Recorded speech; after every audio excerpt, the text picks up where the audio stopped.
Social media has gotten completely out of control. And it's not just like traditional social media like TikTok and Instagram. It's like everything on the internet, even applications that you wouldn't think are social media. Take YouTube Shorts, for example. Like when I was a kid, YouTube was just a platform that you go to watch videos.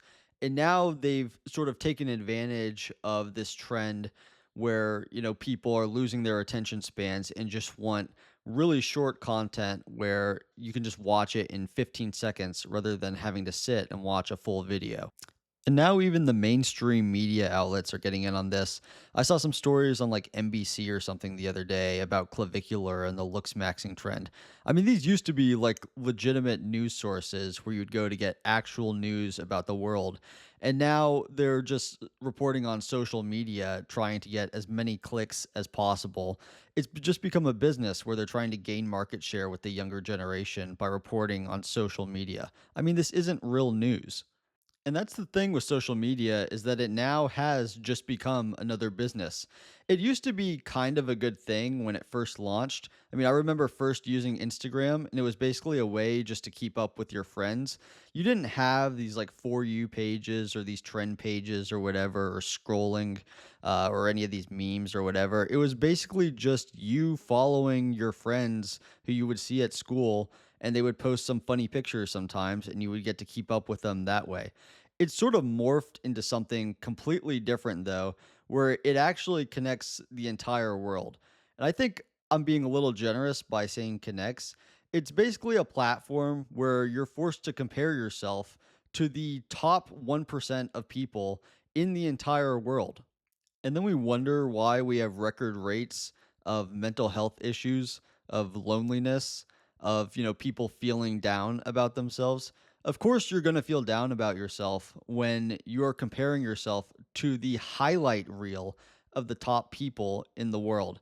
And that's the thing is you're not even comparing yourself to like the top people. You're comparing yourself to the highlights that these top people put out. So nobody thinks that they're good enough to exist in their regular communities and in society in general. And I've fallen victim to this too.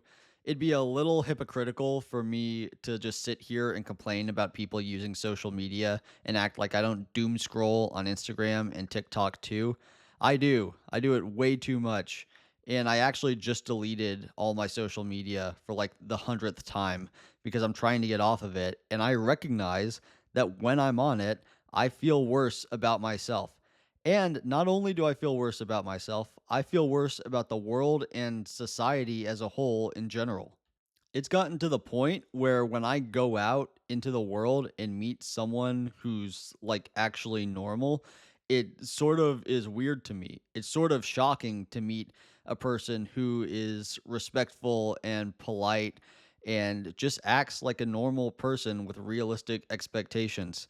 I mean, social media has just destroyed the way that we think about each other and the way that we think about our communities. And this isn't like some unexpected side effect of social media. This was bound to happen if you looked at social media. At the end of the day, what social media is a business. And the people who win in this business are the people who can get the most attention. And how do you get attention? You be as controversial as possible, you be as disrespectful as possible. You say things that you know will get people upset because that's when they comment. That's when they engage with the posts. I've seen people who post nothing but engagement bait just for people to comment and like and share that video and get angry at it so that they will get more views and in turn more money. I can tell I'm getting older because I just look back at like how things were like 10 years ago and I think why can't we just go back to that? I mean, I remember in like the guidance counselor classes that they had in elementary school, where the guidance counselor would come in every month for like half an hour and talk to people and they'd talk to you about how like bullying is bad, about how you should treat other people with respect. I'm just thinking like why don't we take those lessons and use them in society today? When did it become okay to just be as disrespectful as possible to everyone you see on the internet? Why don't we go back to where you shouldn't be bullying people for their appearance, where you shouldn't be bullying people just because they don't have as much money. I can't tell you how many times I've seen on social media where people are getting made fun of because they aren't rich or because they aren't in the top tier of looks. And it's not even realistic standards. It's absolutely ridiculous the expectations that are set there and the things that people get made fun of for. Part of why I'm starting this channel is because I kind of want to give a counter to some of what we're seeing online by some of these social media influencers. I mean, I was watching some of these videos by people who were doing voiceover gameplay like this, just talking about how terrible the world is and how people's expectations are so high that you should just give up and not even try to reach them. And they're just so negative about life in general and about how other people are. I don't think that we have to just give up or say that everything is just going to be bad from now on because of social media. But I do think it's going to require work to understand that there are people out there who don't like the way that society is trending with social media and who want to have actual, genuine human connection that isn't just based on the outrageous things that we see on social media. And there's kind of starting to become a movement of this among the younger generation where people are just saying we're sick of being online all the time and we just want to go out and actually meet people and socialize in reality.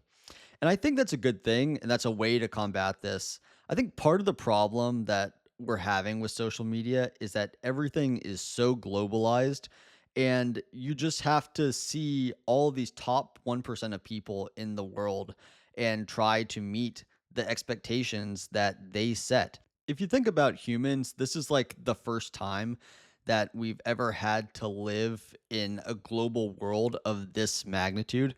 For all of human history, we've just sort of lived in our own little communities and in our little societies that we've created.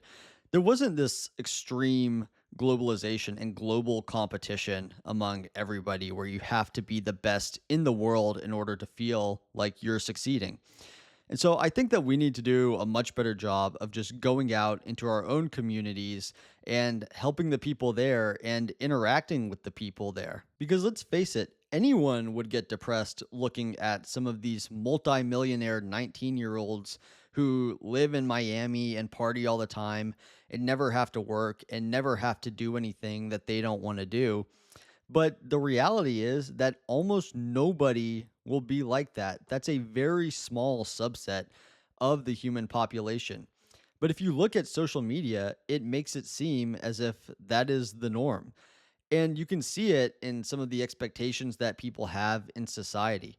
I was reading the other day that a lot of young people think that their average salary coming out of college or when they first start working is going to be in the several hundred thousands of dollars annually. That's an insane salary, even for someone who's a senior employee and has been spending decades working to get to where they are. I mean, imagine that the average expectation among young people is the reality for people who have worked their entire lives to get to a certain point in their life. I think another great example of this is in the fitness community, where you have all of these people taking steroids to try to be the biggest, the leanest, the best looking person that you can be. I mean, I saw some videos of Zach Efron in Baywatch the other day and saw some of the comments where people were saying that he didn't have a good physique. This man was about 6% body fat and actually suffered from depression and insomnia because he was so lean and worked out so hard. I mean, the expectations for what it looks like to have a good physique or to be fit because of social media are so outrageous now. A good physique looks like someone who is on steroids if you ask a bunch of these people who are chronically online. If you're just a normal person who tries to be healthy and often is healthier than a lot of these fitness influencers, then you don't look healthy from the perspective of a lot of people online. And these social media companies know what they're doing. They actually hire people who work in psychology and people who understand the human brain to engineer these social media sites to make them as addictive as possible. You can measure what happens in your brain when you're looking at social media. And it's the same thing that happens if you go to the casino or if you're gambling. I mean, they design these apps using the same psychology that they use to design things like slot machines. I mean, I check social media a lot just to see if anything's happened or just to see if anyone I know has uploaded something. There are a lot of times I've just sat on social media refreshing the page just to see if something exciting would come up. That's the same psychology that's used in gambling.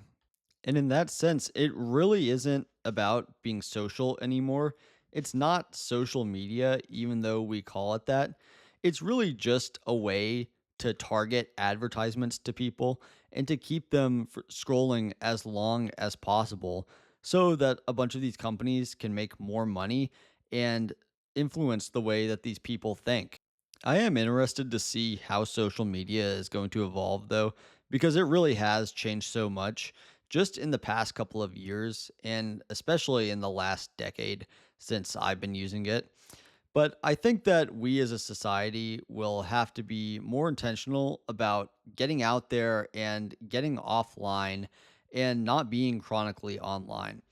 I just think that, too much of anything can be damaging, and especially social media, and that it would be great for people if we could all go out and interact more and just be a part of our communities more and see what normal people are actually like. Thanks for listening, guys, and I'll see you all on the next one.